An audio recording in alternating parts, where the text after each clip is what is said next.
Ao que tudo indica, há a possibilidade de um golpe de Estado ocorrendo no Brasil neste exato momento e ele está sendo dado pela esquerda. Trata-se do que hipoteticamente pode ser chamado de Operação Dirceu.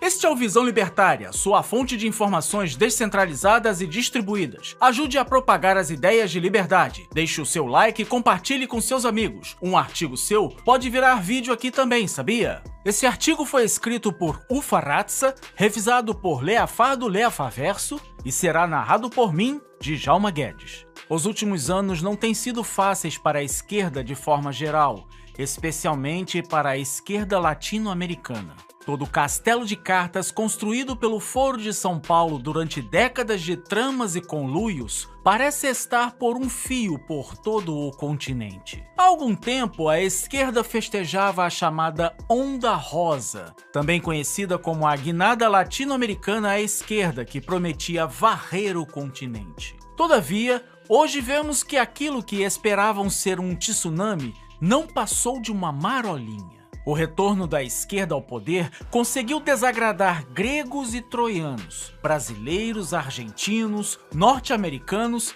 e tantos outros povos ao redor do mundo. Como vimos ao longo do século XX, a esquerda prometeu muito e não entregou nada. Os únicos beneficiados foram os membros da elite da própria esquerda. No entanto, um fenômeno novo fez toda a diferença. Os fatos passaram a ser expostos a todos com muito mais facilidade, graças à livre circulação de ideias por meio da informação descentralizada e distribuída. Se há pouco tempo a esquerda comemorava a chamada Onda Rosa, hoje vemos o resultado desastroso do que foi a volta da esquerda ao poder. Por todo o continente, para chegar ao poder e se manter nele, a esquerda se valeu de mentiras, argumentos falaciosos e de toda sorte de trapaças e falcatruas, uma vez que sempre foi a maior inimiga da verdade. Tais fatos só eram possíveis devido à informação centralizada.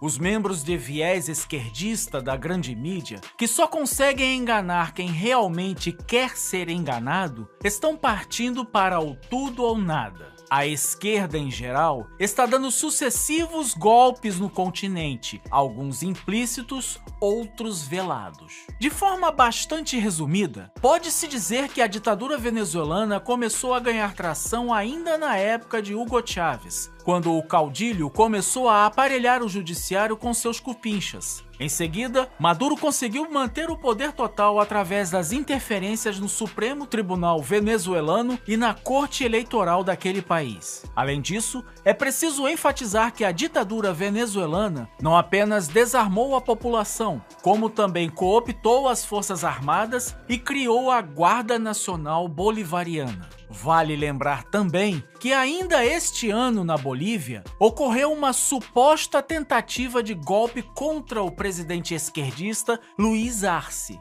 Na verdade, tudo não passou de uma encenação com o objetivo de dar uma sobrevida ao governo de Arce, através de uma espécie de sentimento de união nacional em torno do esquerdista, ou até mesmo para tentar justificar a implementação do totalitarismo sob a desculpa de um contragolpe contra o suposto golpe. Tanto na Venezuela quanto na Bolívia, a oposição foi perseguida e presa, como se pode ver nos casos de Edmundo González e Jeanine Áñez. São vários os casos de prisões políticas que podem ser mencionados, sem falar nas mortes e desaparecimentos causados pelas ditaduras comunistas no continente. Assim foi na Venezuela, no Peru, na Bolívia e agora, neste momento, com o que parece ser o que podemos chamar de Operação Dirceu.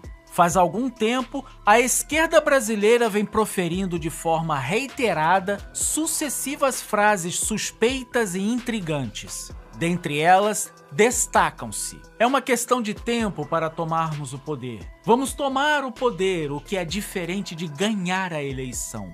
Dita por José Dirceu, ou ainda frases como: a Venezuela precisa construir uma narrativa para destruir o inimigo. Narrativas, mesmo que mentirosas, valem mais do que a verdade. Ou então, vou contar uma coisa para vocês. Bolsonaro não volta mais, porque esse povo vai ter que aprender a gostar de democracia. Porque quando se quer dar um golpe, se constrói uma narrativa.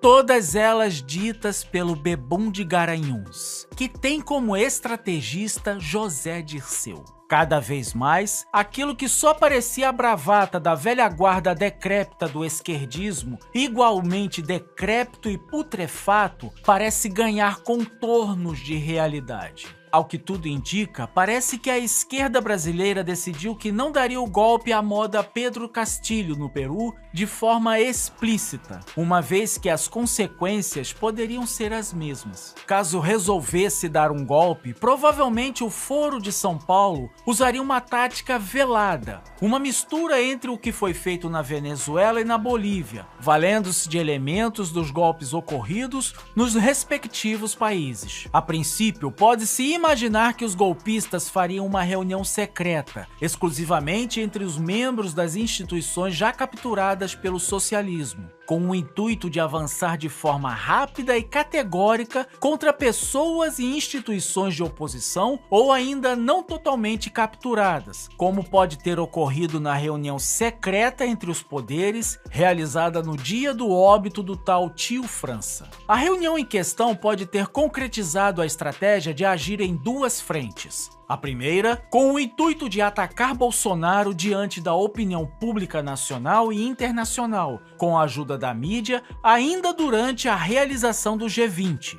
A segunda poderia ser a realização de um ataque a aliados de Bolsonaro dentro das Forças Armadas, com o objetivo tanto de servir de exemplo a dissidentes do regime, quanto de realizar uma caça às bruxas na caserna. Muito embora as Forças Armadas tenham sido instituições de Estado acima das discussões transitórias dos governos, para a esquerda isso não é suficiente. Ou estão do lado dela, ou precisam passar para o lado dela. A purga, que começa no indiciamento de militares influentes pela Polícia Federal, nada mais é do que uma tentativa da esquerda de sequestrar as Forças Armadas para o projeto de poder hegemônico e ditatorial que ela tenta estabelecer. Portanto, a hipotética Operação Dirceu poderia ser classificada como uma tentativa de tomada rápida do poder pelo sistema, através da prisão de Bolsonaro e de outras figuras simbólicas da direita, além da captura definitiva de instituições como as Forças Armadas. Tais fatos, apoiados por cúmplices internacionais e sustentados por outras instituições já previamente controladas, poderiam representar a completa venezuelização do Brasil.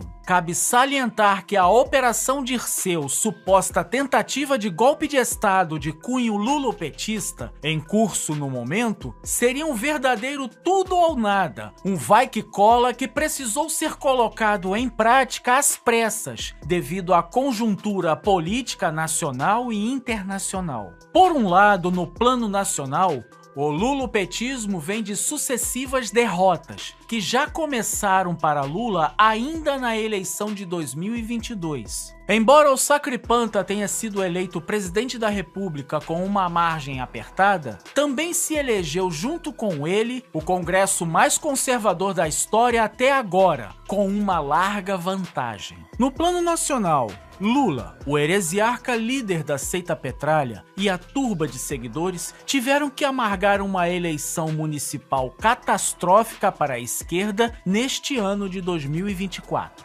Além disso, no plano internacional, também se elegeram Javier Milei, entre outros nomes mais à direita na América Latina e na Europa. Mais recentemente, ocorreu a volta de Donald Trump à Casa Branca, acompanhado de Elon Musk, e de uma Câmara dos Deputados e um Senado controlados pelo Partido Republicano. Ou seja, o Partido das Trevas tem pressa. Pode-se imaginar que não esperavam ou não estão prontos para encarar duas realidades. No plano internacional, a eleição de Trump e suas possíveis consequências para a esquerda brasileira, que fez o que fez por se sentir protegida e intocável no plano nacional, a possibilidade concreta da esquerda ser punida ainda mais e novamente nas próximas eleições de 2026, talvez até obliterada politicamente. Ao se deparar com tal panorama adverso, insuperável e irreversível dentro e fora do Brasil, é possível cogitar que a esquerda, supostamente, poderia resolver dar um golpe imediatamente. Daí a razão da reunião secreta à noite em que estavam o presidente da República, ministros do Supremo e o dirigente da Polícia Federal. A histeria da mídia em alardear o indiciamento relâmpago, a pressa de certas autoridades em já se pronunciar condenando todos sem sequer existir processo, entre outros elementos estranhos da narrativa apresentada até agora. De forma resumida, a Operação Dirceu sugere um cenário em que a esquerda, diante de uma crise política, argumentaria ser vítima de um golpe de Estado, similar aos casos da Bolívia e da Venezuela. Usando instituições como o judiciário, o regime procuraria dar uma falsa aparência de legalidade à prisão política de opositores, justificando suas ações como defesa da democracia. A mídia parcial, junto ao judiciário, apoiaria essa narrativa, enquanto restrições à liberdade de expressão e perseguições a militares não alinhados ao regime seriam implementadas. A operação teria apoio de universidades, governo, imprensa e forças armadas, facilitando a repressão a opressores, inclusive parlamentares, sob o pretexto de manter a